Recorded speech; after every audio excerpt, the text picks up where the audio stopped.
અહેમદાબાદ મિત્ર ન્યૂઝમાં આપનું સ્વાગત છે। જૂનાગઢ શહેરમાં ગુજસી ટ્રકના કેસમાં વાંછિત અને ગંભીર ગુનાઓમાં ફસાયેલો કાળા દેવરાજ આખરે પોલીસના હથેળે ચડ્યો છે। બપોરના સમયે ખડિયા બિલખા રોડ નજીકથી એલસીબી ડિવિઝન પોલીસ અને સ્પેશિયલ પોલીસ ટીમે તેને ઝડપી લીધો હતો। ખાસ વાત એ છે કે કાળા દેવરાજે પકડાવાની વાર આવી ત્યારે પોલીસ પર હુમલો કરી પોતે છટકી જવાની કોશિશ કરી હતી।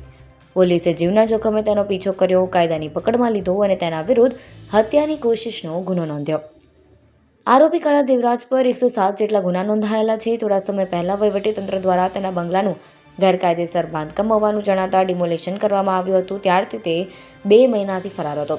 આરોપી કાળા દેવરાજને Gandhigram C division police station તેમજ જૂનાગઢ શહેરની વિવિધ જગ્યાએ લઈ જઈ રિકન્સ્ટ્રક્શન કરાવાયું હતું। તે છેલ્લા 2 મહિનામાં ક્યાં ક્યાં છુપાયો હતો, કોની પાસે હતો તેની માહિતી મેળવી પોલીસે આગળની કાર્યવાહી હાથ ધરી છે। ની ટીમ 4 જેટલા ખાનગી વાહનોમાં આરોપીની વચમાં રહેલા અને રોડ બ્લોક કરાવતા કાળા દેવરાજને ખ્યાલ આવી ગયેલો કે આગળ પોલીસ છે। એવા સંજોગોમાં તેને આગળથી પોતાની ગાડી યુટર્ન મારી અને પોલીસે તેનો જાનના જોખમે પીછો કરતા આ આરોપીએ પોલીસની 2 ગાડીઓને ટક્કર મારી પોલીસ ઉપર જીવલેણ હુમલો કર્યો અને આ બંને ગાડીઓને ટોટલ લોસ થયેલા છે। પરંતુ જૂનાગઢ જિલ્લા પોલીસ અધિક્ષક શ્રીની આગેવાનીમાં પોલીસ દ્વારા આ આરોપીને ધરપકડ કરવામાં આવેલા છે। હાલ તેના જે ગાડીમાંથી કેટલાક ઘાતક હથિયારો પણ મળી આવેલા છે અને તેના વિરુદ્ધ હાલ ફરિયાદ દાખલ કરવાની તજવીજ શરૂ છે। સર, આજે આખી ઓપરેશન કઈ રીતે પાર પાડવામાં કઈ આખી બાતમી કાળા દેવરાજ વિરુદ્ધ છે એ ગુસ્સી ટોકની શરતોનો ભંગ થતા નામદાર કોર્ટ દ્વારા જે વોરંટ ઇસ્યુ કરેલ આ વોરંટની માટે પોલીસ છેલ્લા 2 મહિનાથી તેની વોચમાં હોય। ટેકનિકલ સર્વેલન્સ અને હ્યુમન સોર્સિસના આધારે જ્યારે પણ બાતમી મળે ત્યારે પોલીસ દ્વારા તેને પકડવા માટે છે પ્રયત્ન થયેલા, પરંતુ આરોપી ખૂબ શાતિર હોય અને જ્યારે ગઈકાલે રાત્રિના સમયે જિલ્લા પોલીસ અધિક્ષક શ્રી અને એલસીબીના પીઆઈ તેમજ ટીમને માહિતી મળેલી કે આરોપી રાજુ સાગરી સાથે બ્લુ કલરની સ્વિફ્ટમાં ખડિયા બગડુ હાઈવેથી નીકળવાનો છે।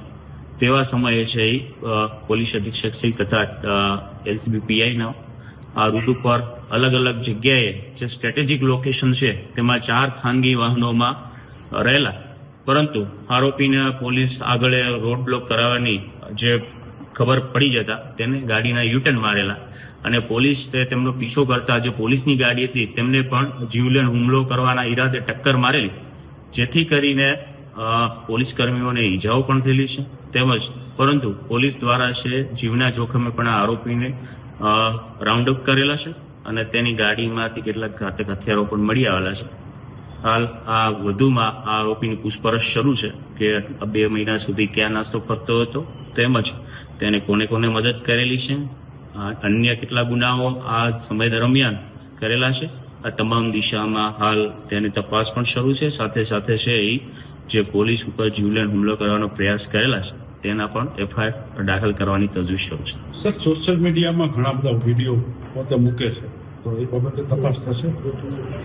આરોપીએ જે અત્યાર સુધીમાં ઇન્સ્ટા ઉપર જેટલા પણ વિડીયો મૂક્યા છે તો કોના કહેવાથી જે પોલીસ ઉપર પણ ઘણા બધા ખોટા આરોપો મૂક્યા છે તે બાબતે તેની પાસે કોઈ પુરાવા છે કે કેમ, આ ઉપરાંત અન્ય કોઈ અસામાજિક તત્વોનો દોરી સંચાર હોય જેના લીધે આ પ્રકારનું કૃત્ય કરી રહેલો છે કે કેમ, આ તમામ વિગતો કયા પ્રોપાગેન્ડાથી પોતે આગળ વધી રહેલો હતો, આ તમામ પ્રકારની ઊંડાણપૂર્વકની તપાસ છે કરવામાં આવશે। સાહેબ, એની સાથે જે વ્યક્તિ ઝડપાયો છે તેનો પણ ગુજસી ટોકમાં સમાવેશ કે ફક્ત પોલીસ ઉપર હુમલાનો પ્રયાસની ફરિયાદ નોંધાશે? આ જે રાજુ ઘોડી કરીને છે, અગાઉ પણ પોલીસ દ્વારા તેમને વોર્નિંગ આપવામાં આવેલી કે આ ગુજસી ટોકનો આરોપી હોય અને પોતે નાસ્તો કરતો છે, જો આ સંજોગોમાં તેને કોઈ પણ પ્રકારની મદદગારી કરવામાં આવશે તો જે આશ્રય આપવાની જે કલમ છે તેમાં પોતાને પણ નુકસાન જઈ શકે। આમ છતાં આ જે રાજુ ઘોડી છે આરોપી, તે ગુજસી ટોકની જે મૂળ એફઆઈઆર થઈ છે તેમાં આરોપી નથી, પરંતુ એની વિગતવાર પૂછપરછ કરી પુરાવા મળી આવે તેના વિરુદ્ધ પણ કાયદેસરની કાર્યવાહી કરવામાં આવશે। અહેમદાબાદ મિત્ર ન્યૂઝની યુટ્યુબ ચેનલને સબસ્ક્રાઇબ કરો અને બેલ આઇકોન જરૂરથી દબાવો, જેથી દરેક મહત્વના વિડીયોની નોટિફિકેશન તમને મળતી રહે।